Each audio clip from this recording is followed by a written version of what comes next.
Static friction क्या कहता है? स्टैटिक मतलब रेस्ट होता है, जानते हो ना?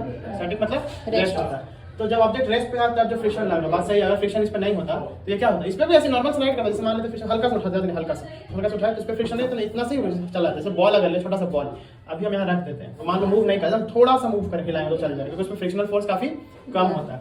तो स्टैटिक फ्रिक्शन कैसे मतलब समझने के लिए क्या, जब कोई ऑब्जेक्ट रुका हुआ है उस पर तभी फ्रिक्शन है, ठीक है ना? नहीं होता तो वहीं पे उसे रखता है, क्योंकि जमीन जो एकदम प्लेन थोड़ी होता है, थोड़ा बहुत अप एंड डाउन होता है। जैसे यहाँ पे रूम में आप बॉल रखो, हमको लगता है बॉल से उधर से रख जाएगा हल्का, इस तरह से झुका हुआ है क्या रूम, ऐसे बॉल रखेंगे ना, लग तो रहा है कि उधर चला जाएगा, कहीं नाली वाली का तो सब पता समझ में आ जाएगा, उधर है ना, तो हाँ उस तरफ हल्का झुका, उस तरफ ऑटोमेटिक ढल के चला जाएगा, क्योंकि वैसे बनाया जाता है, क्यों? ताकि पानी वगैरह से धोया जाए तो उधर चला जाए। तो इधर पढ़ते the numerical value of static friction is equal to the external force which creates the tendency of motion of body, so its nature is self adjusting।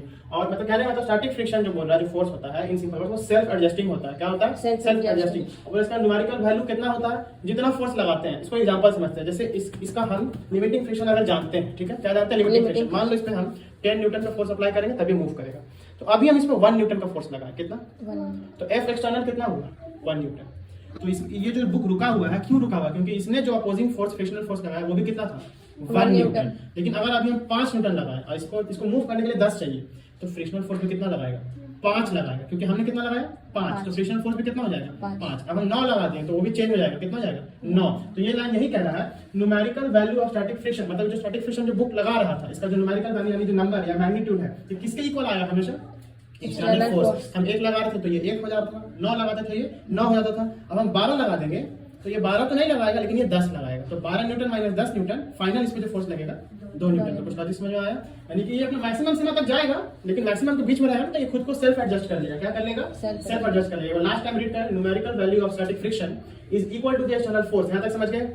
Which creates the tendency of motion, जो इसके अंदर force लगा रहे हैं, एक tendency है ना कि मूव करना चाहता है, लेकिन फ्रिक्शन उसको रोक देगा। आगे पढ़ते हैं। So it's nature is self adjusting. Self adjusting मतलब खुद को फ्रिक्शनल फोर्स एडजस्ट करा। हम 1 लगा रहे हैं तो 1 आ जाता है, 9 लगाते हैं तो 9 बन जाता है। ऐसे बोले तो 10 न्यूटन चाहिए इसको मूव करने के लिए, जैसे ही 10 लगाएंगे तो 9.999 तो बन जाएगा, लेकिन उसे थोड़ा सा ये हल्का सा मूव करना है। समझे कि नहीं समझे?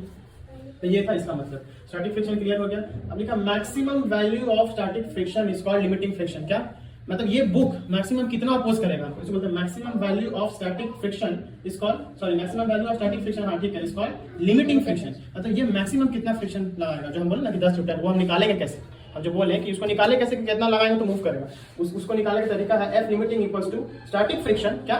Static friction times normal reaction. इसको हम लोग निकालेंगे, क्या होता है? तो कोएफिशिएंट ऑफ स्टैटिक फ्रिक्शन, ठीक है, क्या है? कोएफिशिएंट ऑफ स्टैटिक फ्रिक्शन, मतलब कुछ दे देगा सरफेस वगैरह का, तो आपको पता चल जाएगा कि हम लोग निकालेंगे, इसको कुछ न्यूमेरिकल से निकाल लेंगे, ऐसा है नहीं इस पे, लेकिन इसको समझने के लिए हम लोग निकालेंगे।